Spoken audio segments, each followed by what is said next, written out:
Israel Bharat का tough दोस्त। दिल्ली, बेंगलुरु और मुंबई में यहूदी ठिकाने।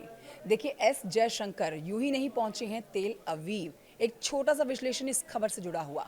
भारत की खुफिया एजेंसियों ने हनुक्का पर्व के दौरान यहूदी संस्थानों पर संभावित आतंकी हमले को लेकर उच्च स्तरीय चेतावनी जारी की है।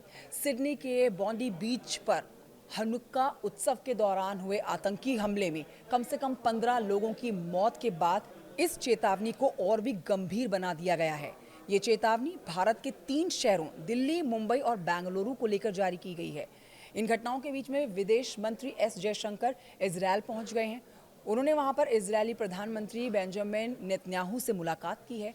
स्थानीय मीडिया द्वारा जारी खुफिया रिपोर्टों के अनुसार ऐसे संकेत मिले हैं कि आतंकवादी संगठन दिल्ली, बेंगलुरु और मुंबई में यहूदी संस्थानों पर बड़े हमले की योजना बना रहे हैं। ये चेतावनी ऑस्ट्रेलिया में हुए हमले से पहले ही जारी कर दी गई थी। अब देखिए, सोर्सेज का यहाँ पर यह कहना है कि ये चेतावनियां बेहद गंभीर हैं और कुछ खास जगहों पर सुरक्षा बढ़ा दी गई है।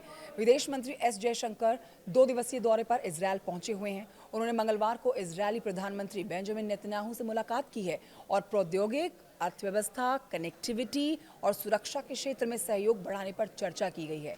एस जयशंकर की ये यात्रा ऐसे समय पर हो रही है जब नेतन्याहू की प्रस्तावित भारत यात्रा की तैयारियां चल रही हैं। भारत और इजरायल के बीच पिछले 3 दशकों से मजबूत रक्षा संबंध है। ऐसे में खुफिया साझेदारी, ड्रोन तकनीक, रडार प्रणालियां और मिसाइल रक्षा प्रणाली जैसे क्षेत्र इसमें शामिल है। ये नवीनतम समझौता रक्षा, आधुनिकीकरण और नवाचार की दिशा में उनकी साझा प्रतिबद्धता को और दृढ़ करता है। भारत में अगर आप यहूदियों के ठिकानों की बात करेंगे तो भारत में यहूदियों के मुख्य ठिकाने महाराष्ट्र, मुंबई, पश्चिम बंगाल, कोलकाता और केरल, कोच्चि में है। यहाँ पर विभिन्न समुदाय जैसे बेने इजरायली, बगदादी यहूदी और कोचीन यहूदी सदियों से रह रहे हैं। तो इसलिए आप कह सकते हैं कि अंतर्राष्ट्रीय स्तर से बड़ी जानकारी, जिसमें आप ये नहीं कह सकते हैं कि ऐसे ही पहुंच गए हैं एस जयशंकर तेल अवीव। इसके पीछे हैं कई अहम बड़ी वजह। नमस्कार।